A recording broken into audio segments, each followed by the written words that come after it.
Bom dia! Nós estamos começando Palavra do Cardeal, nosso encontro semanal com Dom Odilo Scherer, Cardeal Arcebispo de São Paulo. Toda semana, Dom Odilo está aqui conosco, nos ajudando a começar a semana, a viver esse domingo. Bom dia, Dom Odilo. Bom dia, Padre Juarez. Bom domingo. Obrigado, senhor também, Dom. Bom domingo para vocês também. E vamos iniciando esse nosso encontro semanal aqui pela Rede Vida. Que Deus abençoe a todos, dê um belo domingo, uma boa semana. No dia a gente sempre começa com o Evangelho que hoje nós vamos participar das missas e vamos encontrar esse momento. É o 25º domingo do tempo comum que nós celebramos e o Evangelho é Mateus, capítulo 20, versículo de 1 a 16. A 16 é a primeira parte do versículo 16. Que chama atenção a frase: "Estais com inveja porque eu estou sendo bom?" Sim, este evangelho é o da parábola dos vinhateiros ou dos trabalhadores na vinha, convidados em diversos momentos do dia. Trabalhador da última hora. E no fim recebem todos a mesma paga. E os que trabalharam mais tempo reclamam porque os que trabalharam só um pouquinho foram chamados já no final do dia. Esses últimos recebem também a mesma paga. E os primeiros então reclamam: como assim? Tu dás a esses últimos a mesma coisa que a nós? Eles não reclamam que eles não receberam aquilo que tinha sido prometido, né? Reclamam do Reclamam porque os outros recebem a mesma coisa. Quer dizer, eles não reclamam do salário deles, né? Então, a resposta, né, do patrão, no caso da parábola, é que nos traz a lição desta parábola. Bem, o patrão quer ser generoso com esses últimos e dá para eles a mesma coisa que ele pagou para os primeiros. E aí você põe a pergunta: ele está sendo injusto? Então, porque os primeiros acusam o patrão que ele foi injusto. Porque ele deveria receber mais, né? Eles acharam que eles deviam receber mais, mas o patrão disse: não, eu dei a vocês o que eu combinei com vocês. Eu quero dar a esses últimos a mesma coisa que eu dei a vocês, ou não posso, né? Por acaso você está invejoso porque eu sou bom, porque eu quero ser generoso? Bem, em última análise, a lição da parábola é a seguinte, né?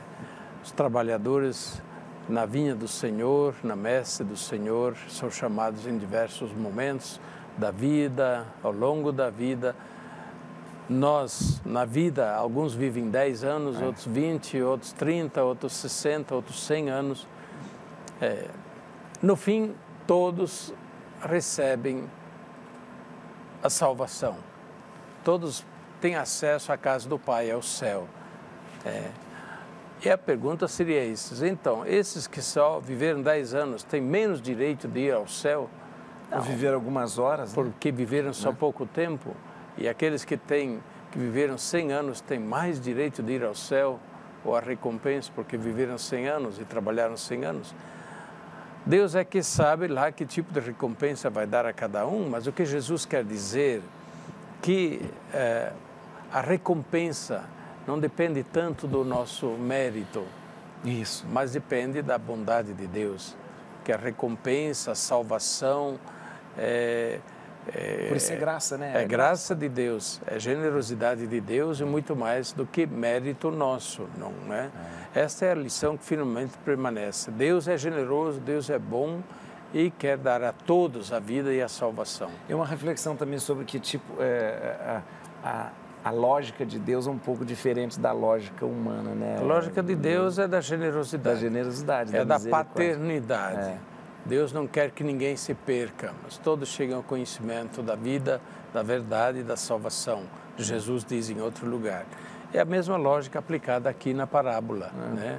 Também aqueles que ficaram lá esperando para encontrar um trabalho e só no final do dia foram chamados para ajudar a trabalhar, Bem, o patrão quis dar a eles também a chance da paga do dia inteiro, né? Porque no nosso pensamento a gente acha que Deus devia castigar esses, premiar outros, como se fosse o nosso relacionamento com Deus fosse de castigo e prêmio, né? Uma coisa assim.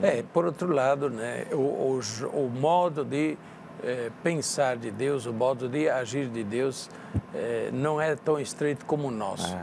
Talvez nós queremos impor regras a Deus. É verdade, é verdade. Mas as nossas regras, né, o nosso jeito de pensar, Deus devia fazer isso, Deus não poderia fazer isso, né? Por que ele foi fazer isso comigo? Quem somos nós para dar leis a Deus? É Deus que dá as leis para nós, né? É verdade. O Dandilo, a gente vai terminar esse final de semana, nesse próximo final de semana, a gente termina o mês de setembro, que foi um mês dedicado à Palavra de Deus, à Bíblia. E a gente termina justamente com São Jerônimo, né? O dia de São Jerônimo, que é dia 30, que a gente, por São Jerônimo é o patrono, né, dos biblistas, de todo esse estudo bíblico. Dos estudiosos da Bíblia, né?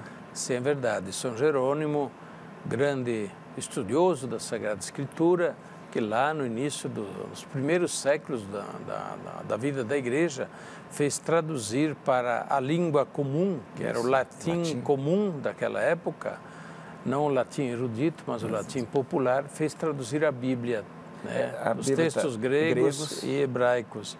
Assim, todo mundo da época que falavam o latim comum, né, podia ler e compreender a Bíblia. Foi um grande passo. Essa tradução de São Jerônimo, chamada Vulgata Latina, ela continua uma referência das traduções da Bíblia, dos originais para as outras línguas. E São Jerônimo, portanto, é lembrado como o padroeiro, né, dos que se dedicam aos estudos bíblicos, aos que ensinam a Sagrada Escritura. Mas é um exemplo para todos nós que devemos nos dedicar profundamente e com muito amor à acolhida, à compreensão da Sagrada Escritura para nós, para podermos também pregá-la, testemunhá-la aos outros. A palavra de Deus, a gente refletiu já nos outros momentos, mas a palavra de Deus ela precisa sair também só do âmbito das leituras que nós fazemos no domingo, na missa, para ser um costume doméstico, né, na verdade. Né? Do dia a dia, tem que entrar no ritmo da vida, né, nossa, do dia a dia, de verdade, sim. É muito importante que nós tenhamos, assim, a palavra de Deus como companheira de todos os dias. O Papa Francisco, inclusive, incentivou que tenhamos uma edição de bolso, sempre conosco, né, dos Evangelhos, do Novo Testamento, de alguma outra parte da Bíblia, dos Salmos, que ter a Bíblia inteira de bolso é meio difícil. É difícil. Né? Mas dá para ter os Evangelhos, o Novo Testamento ou uma outra parte da Bíblia separado e de levar no bolso ou na bolsa, de modo a tê-la sempre conosco. Isso é muito bonito e lembra uma tradição judaica. A tradição judaica de ter amarrado, né, junto à cabeça. Eles tinham uma espécie de faixa, de diadema, e aqui uma caixinha, né? Isso mesmo. E dentro da caixinha, um rolinho com uma frase, umas poucas frases da palavra de Deus. Que a palavra de Deus sempre esteja à minha frente, né? A palavra de Deus esteja sempre à minha frente, me conduzindo, me inspirando. Enfim, bonito, a palavra de Deus seja a luz da minha vida, né? Isso é uma coisa muito bonita e que nós deveríamos aprender e praticar sempre mais. Mas se não traz a palavra de Deus fisicamente, a gente tem muita forma hoje de ter a palavra de Deus sempre à mão. É verdade. Olha, quem tem Facebook, quem tem o celular, etc., os iPhones da vida, você tem toda a possibilidade de baixar a Bíblia inteira. A Bíblia inteira e, portanto, você pode tê-la na palma da mão a qualquer momento para ler, pesquisar. Você tem, eu tenho o ofício da liturgia das horas. Isso é uma beleza. Os salmos. Então, a gente pode fazer a qualquer momento, sentado no carro, no ônibus, no metrô, no trânsito, né? Em qualquer momento, ter com a gente a palavra de Deus, de modo que ela se torne companheira, isto é, a gente se torne companheiro da palavra de Deus, né? Que ela nos conduza, nos acompanhe, nos inspire em todos os momentos. onde vamos terminar. O Senhor vai nos dar a bênção, então, encerrando esse mês, né? Encerrando o mês de setembro, foi tão rápido, né? O mês da Palavra de Deus, mas com isso não é que se encerra o interesse pela Palavra de Deus. Isso continua, mesmo. Né? E o mês de outubro é o mês do Rosário, mas é também o mês missionário. Serão outros assuntos que nós queremos refletir, inclusive começando, né, com Nossa Senhora Aparecida, o tricentenário de Nossa Senhora Aparecida. É verdade. A bênção de Deus Todo-Poderoso, Pai, Filho e Espírito Santo, desça sobre vós e permaneça para sempre. Amém.